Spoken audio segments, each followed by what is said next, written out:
Okay, so I'm going to try this again. Mike let me know that the audio was hosed, and yeah, I mean, I quite literally just sat here with a camera, threw it up on a tripod, and started rambling on it.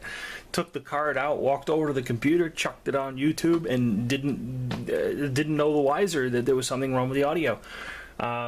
Because I don't like do anything. I mean, literally, guys, I shoot the video, if you will, and chuck it up on YouTube and move on.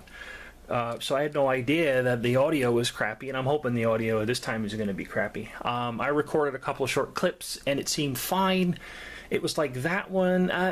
Technology's great when it works, but sometimes it just screws up, and there's no explanation. But it seems to be working now, so on with the show, if you will. Again, 100 hertz that I'm going to be driving this LCD with. Okay, square wave. See, we can, do a little bit better and actually show what's going on there. 100 hertz, square wave, 2 volts peak to peak, no muss, no fuss.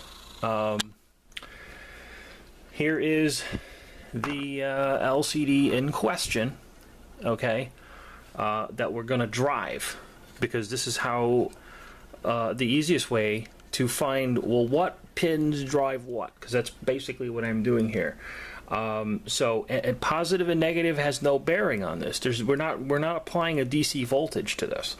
The liquid crystal requires an AC voltage. A DC voltage will actually is bad for LCDs. It'll like this. It will you'll have a bad day. That something happens to them. I forget what exactly it is. I'd have to go back in the in the deep dark past to remember what happens to the LCD, but something, I don't, maybe boils off the crystal, the liquid crystal inside. I don't recall what happens. It gets oxidized. Something happens to it when you apply DC. I can't recall what that is. So this doesn't illuminate. It's just, you just see it by virtue of the fact that there's some light that's shining down the back into the diffusers and things that are back there for where the backlight would be, because there's no backlight. This is completely out of the radio. So if I go around and touch various segments like I did in the last video, you can see them changing. Let's get one nice big one that I had in the last video that showed all the bar on the S meter. There it is, right there. I think that was the SWR calibration bit. Now the problem is we can't quite see it because we don't have any light.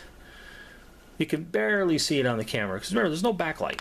So if we shine some light down the back, you can see it sort of starting to glow now. So that's kind of the problem with this. When there's no backlight, you can see it. That's one whole thing. So those two pins together causes the SWR bar to illuminate. So that's one whole connection.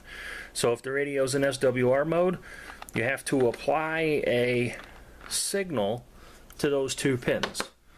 And that signal is driven by the microcontroller itself.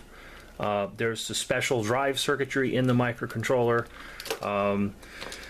That's what this has in it. That's what the Atmel AVR that I've been talking about, it also has that circuitry. You have to have that stuff in order to drive this.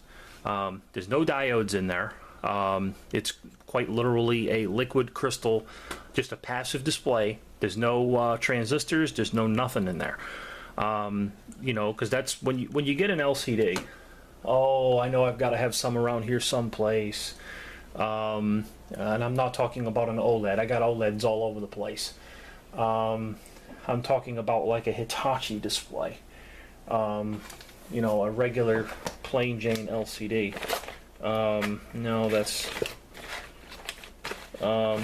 well, somewhere around in the midst of all these OLEDs. You guys probably know what I'm talking about. They look like this. They don't. This doesn't illuminate. It's got to be backlit. Because all we're doing is we're allowing light to pass through the display. And that's what we're doing there. The crystals are changing polarization and allowing the light through. Hence the signal, all that wonderful good stuff. I'm really bad at explaining things, guys, so you know, I know what I want to say, I know how I want to explain it, but yeah. This thing here, incidentally, probably has something very similar to it in it. It's probably a passive display, because it's just going to be whatever segments you want it to light up. Well, no, this one, I'm not entirely sure what this has in it. It's got a backlight. Well, how do you get the bloody backlight on this thing? No. I can't remember how to use this thing half the friggin' time. There we go.